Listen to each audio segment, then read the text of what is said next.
Hello, everyone. So my name is Hazel Kim, and I want you to start by thinking about, does your classroom sometimes feel like this?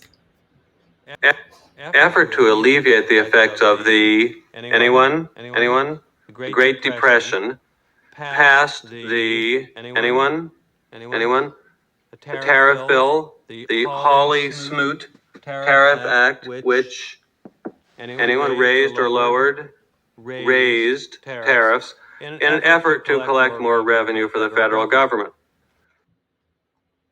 Okay, so hello, everyone. My name is Hazel Kim, and today I'm going to talk about problematizing curriculum, what it is, how to do it, how does it help students, and this is part of my PME 831 capstone project. So why problematize? So when we problematize, when we throw problems at the students, when we present them with a compelling problem, we encourage them to start to think for themselves, start to come up with strategies, start to think about what are the different ways that we can solve this problem, get them thinking, get them acting, get them researching, instead of just having them in their seats and having us feed them the information. So it's a more active way of learning. So what I'd like to do first is to give you about a minute or two of thinking time, and you can pause this video and go to think about what is a problem or a dilemma that can be solved using knowledge of water conservation. So if you know about water conservation techniques, what are some of the problems that you can solve? So take some time to jot down your notes, pause this video, and then come back when you are ready. All right.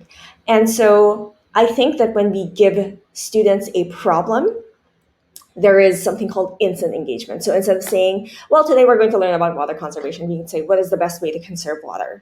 You can make that much more focused towards your grade level. So for example, what is the best way to conserve water inside your house?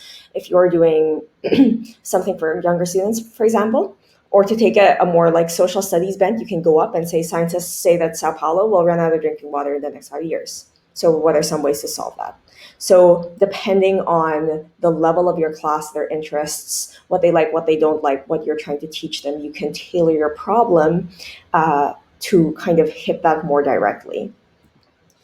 And when we give students problems, then it's more than kind of rote repetition. It's more than memorization. They have to start thinking about what they already know, what they still don't know, what they have to go and find out. They might have to learn research skills. They might have to try several different solutions, fail, and then learn from their mistakes. They might have to choose between different options. And in the end, if you're making it so that they have a chance to present, they will have to convince other people that their solution is indeed the right one. So it's a couple of different skills that we are now asking students to do when you start to give them problems instead of solutions and information. And the other thing about problematizing that's really great is that there's the ability as a teacher to make this a very kind of low floor, high ceiling activity. So because there isn't one kind of preconceived answer, students can kind of grapple with the material at the level that they're at, and you can give them supports as needed. So what is involved? How do I start to problematize curriculum? Sounds great. What's the first step? So the first step as a teacher is that we have to formulate a question, and that question should be linked to the lives of our students. It should be interesting. It shouldn't be something that no one has any interest in. To grab their attention and give them that motivation first is very important. It should be linked to a real problem, not like just a fantasy kind of problem. And if it is open-ended, if there are several different solutions, that is, of course, the best. Otherwise, we don't encourage that kind of like critical thinking that we do need. So I'm going to give you some more think time, and you can pause this video again and take 2 minutes to revise the problem that you came up with. So thinking about your class, how could you change this problem so that you could present it to them in a way where they would then take this problem and go learn about water conservation, research about water conservation, come up with solutions by themselves. So take 2 minutes and come back when you are ready. All right.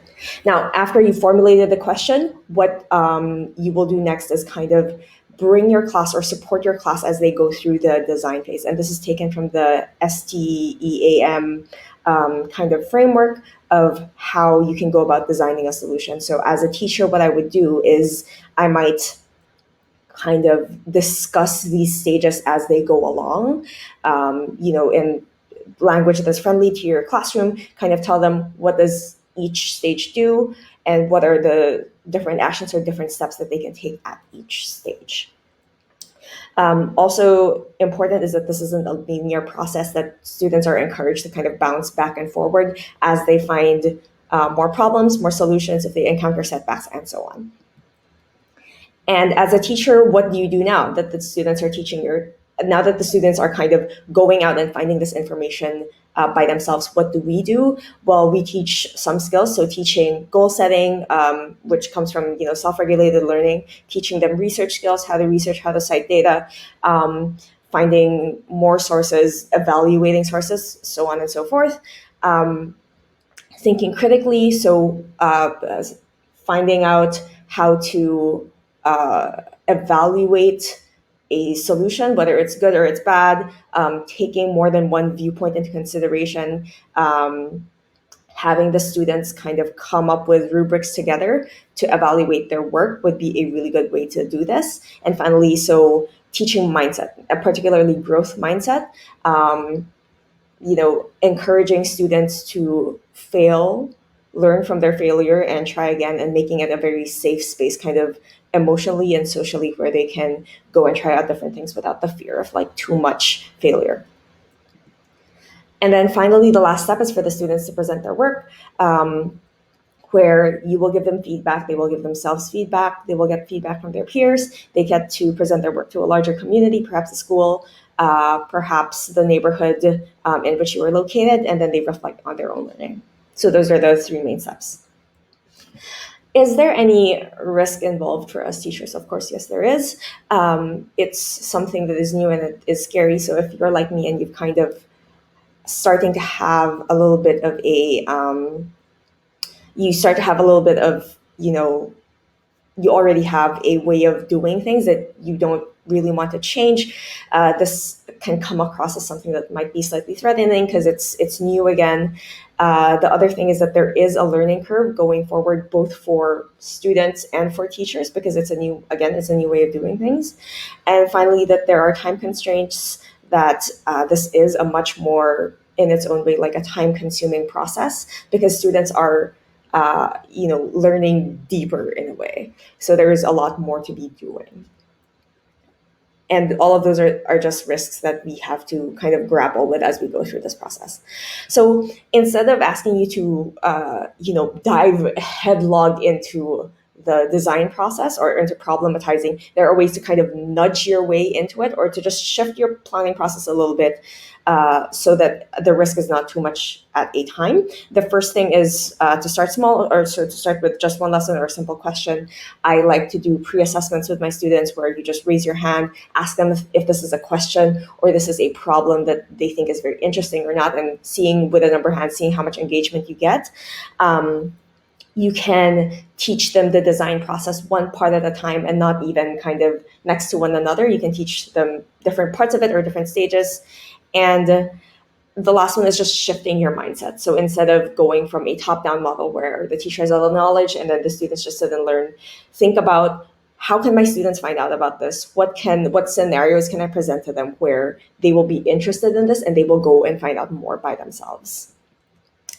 And so finally, I'm going to leave you with your first task. So as a year level team, finding 10 problems that your students are interested in. So you might have to do this as an individual teacher, to go out, make surveys, do informal interviews with your students, talk to them about what are some things that they see in their everyday lives that they find interesting, that they think that could be improved, things that make them curious. What are they? And then come back together as a team to come up with a master list of 10 ideas that you might use in your planning later on.